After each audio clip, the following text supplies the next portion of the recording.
ചായക്കപ്പുകളും പ്ലേറ്റുകളും കഴുകി ചായ വിളമ്പിയുമാണ് താൻ വളർന്നതെന്ന് പ്രധാനമന്ത്രി നരേന്ദ്രമോദി. മോദിയും ചായയുമായി ആഴത്തിലുള്ള ബന്ധമാണുള്ളതെന്നും പ്രധാനമന്ത്രി പറഞ്ഞു. മിർസാപൂരിലെ റാലി അഭിസംബോധന ചെയ്യുന്നതിനിടെയായിരുന്നു മോദിയുടെ പരാമർശം. റാലിക്കിടെ പ്രതിപക്ഷത്തെയും പ്രധാനമന്ത്രി രൂക്ഷമായി വിമർശിച്ചു. സമാജ്വാദി പാർട്ടിക്ക് വോട്ട് ചെയ്തത് തങ്ങളുടെ വോട്ട് പാഴാക്കാൻ ആരും ആഗ്രഹിക്കുന്നില്ല. മുങ്ങിത്താണുകൊണ്ടിരിക്കുന്നയാൾക്ക് ആരും വോട്ട് കൊടുക്കില്ല. സർക്കാർ രൂപീകരിക്കുമെന്ന് ഉറപ്പുള്ളവർക്ക് മാത്രമേ സാധാരണക്കാർ വോട്ട് ചെയ്യൂ. ഇന്ത്യ സഖ്യത്തിന്റെ അംഗങ്ങളെ രാജ്യം നന്നായി മനസ്സിലാക്കിയിട്ടുണ്ട്. ഇവർ ആഴത്തിലുള്ള വർഗീയവാദികളാണ്, തീവ്രജാതിവാദികളാണ്, തീവ്ര കുടുംബക്കാരാണ്. സർക്കാർ രൂപീകരിക്കപ്പെടുമ്പോഴെല്ലാം ഇവർ ഇതിന്റെ അടിസ്ഥാനത്തിലാണ് തീരുമാനങ്ങൾ എടുക്കുന്നതെന്നും മോദി കുറ്റപ്പെടുത്തി. മുഖ്യമന്ത്രി യോഗി ആദിത്യനാഥ് സ്വച്ഛതാ അഭിയാനുമായി ധൈര്യപൂർവ്വം മുന്നോട്ട് പോവുകയാണെന്നും മോദി പറഞ്ഞു.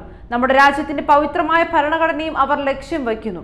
SC ST OBC സംവരണം കൊള്ളയടിക്കാൻ അവർ ആഗ്രഹിക്കുന്നു. മതത്തിന്റെ അടിസ്ഥാനത്തിൽ സംവരണം പാടില്ല എന്ന് നമ്മുടെ ഭരണഘടന വ്യക്തമായി പറയുന്നുണ്ട്.